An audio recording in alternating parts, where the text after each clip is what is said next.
Welcome to Lake Erie Church's new podcast series called Between Sundays.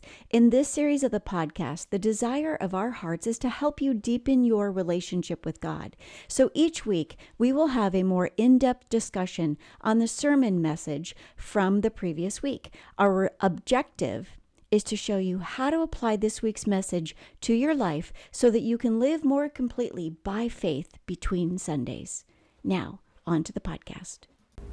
Hello, everybody, and welcome to week 2 of our new podcast series where Pastor Bill and I are taking you on a journey between Sundays. And right now in this special series, we are talking about the book of Galatians. You might remember we joined you last week, and we were talking about the book of Galatians and really going in a little bit more deeply into what it is that the book of Galatians teaches us by way of faith and grace. So welcome to the second week, Pastor Bill. It's so good to be here. This. Absolutely. Absolutely. So right out of the gate, I want to talk to you about something you said on Sunday, and it was a quote that you shared with us from Tim Keller. Yeah. And that quote says, "If you want to be a Christian, all you need to do is nothing, but most people don't have it." All you need is nothing, but most people don't have it. That says so much. Yeah, can't you hear Tim Keller saying that? Yes, I can hear it. If you know Tim Keller, unfortunately, he passed from this life this year, and he pastored in New York City, and Gospel in Life is a podcast I listen to quite frequently. He has a very simplistic way about the gospel, and what he's saying is very important, and that is so applicable to Galatians, because in Galatia, the people were being influenced by false teachers who told them that belief was not enough, that it was belief plus something else. And in their case, obviously, Sherry, that was Judaism. There was the Jewish law of circumcision, dietary laws, those kind of things. There were hundreds and hundreds of these laws that they were supposed to keep. And so these false teachers says, listen, it's great that you believe in Jesus, but believing in Jesus is not enough. You've got to go more, because the message of the gospel is that salvation comes by faith. Mm-hmm. That we are saved because we believe in Jesus Christ. And so these false teachers were saying that in addition to your believing, you have to behave. Right. And the way that you behave then becomes the doorway to salvation. And so it's very subtle what they were doing, but it was very powerful because it was leading these people away to think that the cross of Jesus, the sacrifice of Jesus wasn't enough. Now, before we go further, let's just say, are we supposed to live by the Word of God? Absolutely. Are we supposed to live godly lives? Absolutely. But it's the motivation for why we do that that makes the difference. So we're not living good, clean, holy, righteous lives because we're trying to be saved. Exactly. We are living clean, holy lives because He saved us. Yes. Does that make sense to you? It makes so much sense, and this is why I think it's important that we're talking about it, because it's such a subtle thing, right? I think that's the operative word here, is it's so subtle. It's so gray. It's almost misunderstood. Yeah. There's a lot of different schools of thought, and what we're attempting to do is to clarify that so that you can understand we're talking about salvation, and our faith is what gets us into salvation and believing. And then from that place, the motive of our heart changes, and that becomes the motivation behind the transformation. Absolutely. So let me see if I can explain this in this way. The gospel of Jesus Christ says, believe in Jesus Christ and God's love changes you. Right.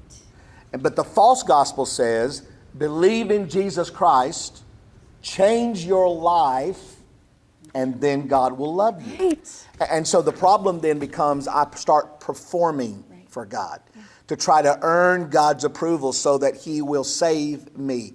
I knew a man one time that I was trying to witness to about salvation.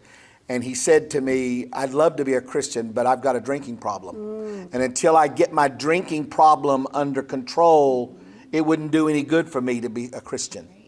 You see what he's doing? He's saying, I can believe, but I can't get that behavior part right.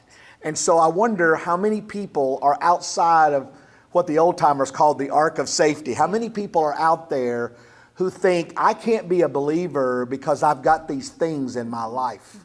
And instead of saying, I'm going to put my whole faith and trust in Jesus Christ, and I'm going to believe that by the power of His love, I'm going to be able to walk away from those behaviors that I think are holding me back. Yeah, and that's so true. I mean, even my own experience. Once I understood, like you shared last week in the Between Sundays podcast, once I had a comprehension of grace, God's supernatural ability to help me to do what I couldn't do, to help me to be transformed. Once I did that, it was like a light bulb went off. Yeah. Aha. And the motive of my heart shifted. I was able to, well, first of all, the desire shifted. I no longer desired the things, and it was out of just my transformation, what God was doing within me, how grace was transforming me by having a relationship and being in the Word every single day.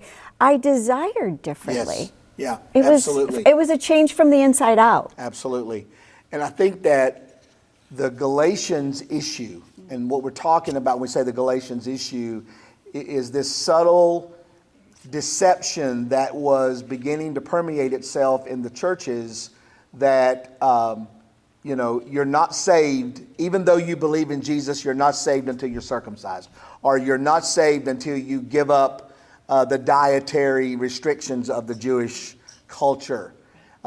When we talk about that, even though our issue is not the Jewish customs, right. we don't have that. Right. We have other things. We do. That we do. And I was thinking, and I pointed this out Sunday, that this deception is so subtle. Because think about this. It's like on two sides of the equation, we're both doing the same thing. Mm-hmm. So you have some churches that are very conservative churches. They're very conservative theology. But some of them teach this, that now that you're saved, be careful that you don't sin. Be careful that you don't miss church. Be careful that you don't stop paying your tithes. And be careful that you don't vote for the wrong party. Right. You see what Exactly. I'm saying? That's what I'm hearing a lot now. Is your faith is tied to who you vote for president. Listen, I get it. I understand what we're talking about. But you have to be careful that you don't tie your salvation to your ballot box. But here's the other thing. And that kind of theology there is code word for don't disappoint God. Right. Don't tick God off. Yeah. By voting for the wrong person or doing the wrong, doing something. You don't want to tick God off. But then you've got the progressive side of Christianity where you have churches that are very progressive in their mindset, and they teach, it almost sounds like it's the same. Right. Now that you believe, now that you're a Christian, don't be too hard on yourself. Don't tell people there's only one way to get to God.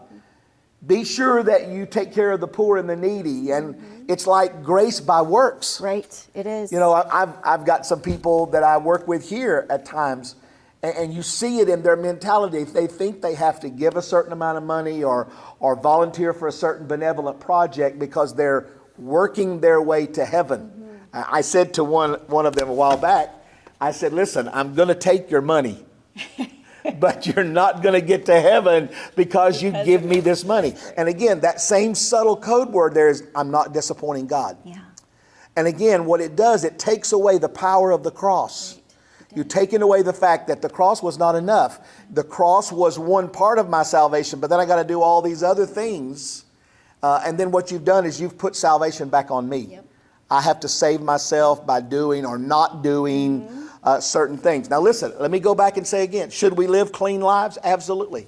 Should we be holy people, righteous people? Absolutely. God is a holy God. He demands that. Mm-hmm. But the motivation for doing it is not trying to save myself, but to live the kind of life that allows Christ to live through me, as Galatians 2:20 says. Yeah, and I think it was on Sunday that you mentioned, it's inherent in us that we all want to be self-improving. Absolutely. We're constantly wanting to improve, and that's the beauty of our salvation, right? Our salvation, once we start appropriating our faith and walking in the fullness in this way, that transformation starts to unfold. And I love that you are showing us your passion for this, and you're really kind of helping us to see what is true versus what is the false gospel here, and how it's applying to our lives in our world now. Sherry, I'm absolutely concerned that there are people that are outside who think they could never live up to what it means to be a Christian. Right. And so for that reason, they don't even give Christ a chance. They don't even give him the opportunity in their life, because they think that their sin is so great that they would never be able to live up to that. Right. You know, I think sometimes, you know, people drive by our church here on Hubbard Road and they see the parking lot full and they wonder, well, I wonder what that would be like. And then they go, well, I could never be a Christian. Right. Yeah. You know, the devil tells them you can never be a Christian because you can't live that way. You know, whatever. And it disables the cross, because the cross transforms our life. And we are changed by the fact that Jesus loved us enough that he died on the cross. And then we live the kind of exemplary life that says, I'm grateful that you saved me, and so I'm living for you. Yes. You know, in that regard. Well, listen, this has been a great second segment of this podcast that Sherry and her team have put together. And I want to thank her and Josh and anybody else that was a part of this who have worked so hard. And I want to just end this by talking to you from my heart, because again, she's right. I have a tremendous passion for what we're trying to do this summer and going through the book of Galatians. And when we come out on the other side, I want all of us to be men and women with a strong faith and a conviction that we have been saved for purposes that are bigger than ourselves. And I told the church Sunday, and I'm leaving this with you, that the deception of the enemy, what happened at Galatians was the enemy tried to deceive the people. And Paul said, listen, I don't want you to be deceived. I want you to understand that this is how you were saved. But I want to remind all of you of some very important things. They're really quick here. Number one, God saved you and you didn't deserve it. None of us did. I didn't. I grew up in a pastor's home, but I didn't deserve salvation. Maybe you grew up in a home where Christ was not honored or served at all, but you didn't deserve it either. Salvation is not something that we deserve. It's something that God gives us because he chooses to. And the second thing that I want to remind you is that Jesus is revealed in our hearts. That's how we get saved. That's why we say all the time at Lake Erie, we want people to come and encounter Jesus, because in the moment that Jesus is revealed, you see him for the Savior that he is. We just baptized a boy here in our church a few weeks ago. And his testimony was he had never thought about Jesus, never given any attention to Jesus until he was in a place where he saw Jesus for the first time in his heart and his mind. And that's the story of every person that follows Jesus. He wants that relationship with you. He wants to be that person in your life that you are connected to for all of eternity. So I hope that the people who are watching this, Sherry, and the people who are walking this out with us will realize how powerful it is that Jesus saved us and that we can't earn it. We can't earn it. It's something that comes to us as a free gift from God. But we can live the kind of life that honors what God did for us. And so I pray that if you have never made a commitment to Christ, that you will. And that you'll reach out. Send us a text. Send us a question. We'll reach out to you, I promise, and respond to you. Thank you, Sherry, for what today has meant. Thank you for doing this with us. Thank you all for joining us today. There's a text number at the bottom of the screen. Send us your questions, your comments, and be sure to watch for us and join us again next week for our next edition of Between Sundays. Thank you.